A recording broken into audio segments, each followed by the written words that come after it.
Hello and welcome to episode 583 of the official EstablishTheRun.com podcast. My name is Adam Levitan. It is, of course, time for the weekly show you can't live without, Market Monday. Each Monday, I go over the biggest risers and fallers from the previous 7 days, discuss whether I'm buying or selling these players at their new prices, ideas to get you up to speed very quickly on what's happening in the best ball markets. Before we get into it here today, a reminder that our early bird bundle is now live. Combines Draft Kit Pro, which covers best ball, season-long Dynasty, with our in-season product, which runs to the Super Bowl. The early bird special on that bundle is up now for a limited time. Check it out on the subscribe page at EstablishTheRun.com. Also, reminder that if you are the type of person listening to a fantasy football market update podcast right now, you should be putting your knowledge to work at Underdog Fantasy. Tons of best ball action, including Best Ball Mania 4, the $25 buy-in with an insane $15 million prize pool. Use promo code ETR when you sign up for a $100 matching deposit bonus. That's promo code ETR at UnderdogFantasy.com. All right, let's start with the risers from the last 7 days. First one I want to talk about is Gabe Davis. Gabe Davis is up 1.8 spots on DraftKings to 77.4 overall. That's the early 7th round. I understand it was really frustrating with Gabe Davis last year, but man, the opportunity was there. He ran 617 routes, 16th most in the entire league, despite missing 2 games. He had an ADOT of 16.3 yards, average depth of target, 16.3 yards, 4th most in the entire league. You know, obviously he had good quarterback play. Josh Allen's his quarterback. Team leans extremely pass heavy. 3rd highest pass rate over expectation last year, behind only Kansas City and Cincinnati. Now, obviously, Gabe Davis was not very good on that opportunity last season. He only earned 6.2 targets per game, around the 17.5% target share. That's not great. And yeah, the catch rate is going to be low because the ADOT is so high. But man, 34.8% contested catch rate for Gabe Davis last year, not good. Overall, his 51.6% catch rate was the 5th worst among all wide receivers. Pro Football Focus had Gabe with the 2nd highest drop rate among all qualifying wide receivers. Now, look, I know they drafted Dalton Kincaid. I know maybe they're still in the mix for DeAndre Hopkins. But I think the likeliest outcome here for Gabe Davis is a similar role to last season. So the question boils down to, is he good? Is he good? So I think Josh Allen's elbow down the stretch last year hurt Gabe Davis. I also think that he ran a little bad on some of those deep balls I talked about in the catch rate, contested catch rate. You know, he connects on just a few of those, and the narrative on him is so different. I also think that guys can get better. I mean, Gabe Davis just turned 24 years old in April. Are we sure he's a finished product, or what we saw last year is a finished project? But really the biggest difference from last year is cost. I mean, dude was going in round 4 last year, and now we're talking about round 7. Massive difference in terms of opportunity cost. So yes, barring any fresh DeAndre Hopkins news around Buffalo, I'm buying Gabe Davis. Second riser I want to talk about is Nico Collins. Nico Collins is up 5.9 spots on Underdog to the middle of the 11th round. He's also up 6.5 spots on DraftKings to the late 11th round. This is stemming from an ESPN story last week from their Texans beat reporter, DJ Bien Aim. He wrote, and I quote, "For CJ Stroud, Nico Collins has appeared to be his favorite target throughout the spring. Collins has been able to stand out with big play catches from Stroud."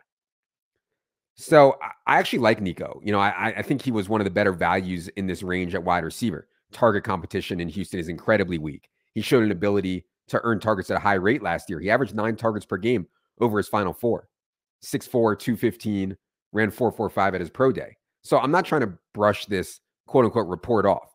My point is that these kind of spring reports are really pretty meaningless. Yeah, it's good to see Stroud and Nico driving together a bit, but without pads on, without real defense, it doesn't really mean much. The bottom line on Nico, I think, is it's going to come down to CJ Stroud. If he's a big upgrade on Davis Mills, I think Nico will be a pretty good value in the mid to late 11th.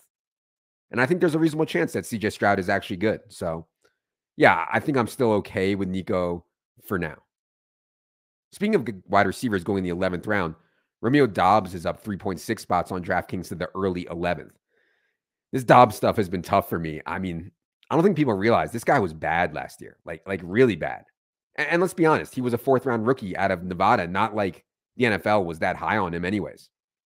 But yeah, I could go through a bunch of numbers, but the bottom line is Dobbs was Pro Football Focus's number 84 wide receiver among 103 qualifiers last year. You know, he's in the Trent Sherfield, Noah Brown, Nick Westbrook-Akine range. And now they go to Jordan Love, obviously a downgrade. Even if you think Jordan Love is good, it's clearly a downgrade from Aaron Rodgers. Now they draft Jaden Reed.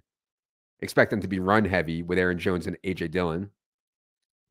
Now, all that said, it would not surprise me at all if Christian Watson and Romeo Doubs were the Packers' top 2 wide receivers all year, the ones who play in 2 wide receiver sets for a team I expect to actually run a lot of 2 wide receiver sets. And I do think Romeo Doubs has the potential to eventually, or soon maybe, be actually good. Like I said with Gabe, he's still young. He can certainly get better. So I'm okay in the 11th round here, similar to the way I felt about Nico, but any higher, I'm going to be pretty uncomfortable on Romeo Doubs. Let's get to this week's fallers.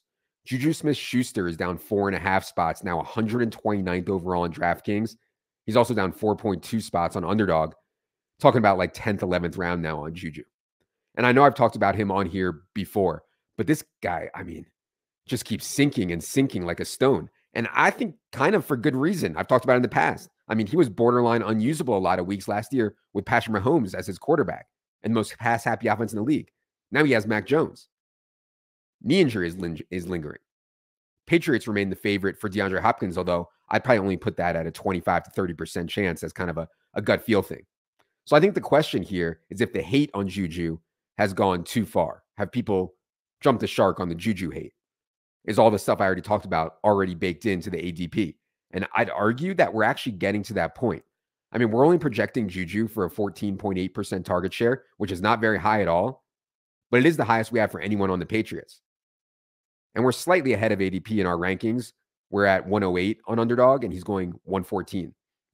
And I actually do feel good about that, us being slightly high on Juju where he's going right now. It's certainly not fun, but in outcomes where Bill O'Brien is a huge improvement on Matt Patricia, in outcomes where Mac Jones returns to his college/rookie year form, in a world where DeAndre Hopkins doesn't get signed by the Patriots, I mean, Juju is pretty likely to pay off this 11th round ADP. It's just so cheap for number 1 wide receiver. Second and last faller I want to talk about is Breece Hall. He's down 1 spot to 33rd overall on DraftKings, late 3rd round. I know dropping 1 spot isn't much. I'm just a bit surprised Breece is coming down in ADP at all. You know, I don't want to spend a lot of time on this because we talked about Breece Hall on Man vs. Machine, and Leone and Gretsch covered it well on their ETE AFC East projections preview pod. But the bottom line is that Breece has the profile of a running back who can just smash, like just go completely nuts. Explosive, talented player in a good offense, plays well in the pass game. I mean, you could see it last year. If he didn't blow out his knee last year, he'd probably be a top 5 pick this year.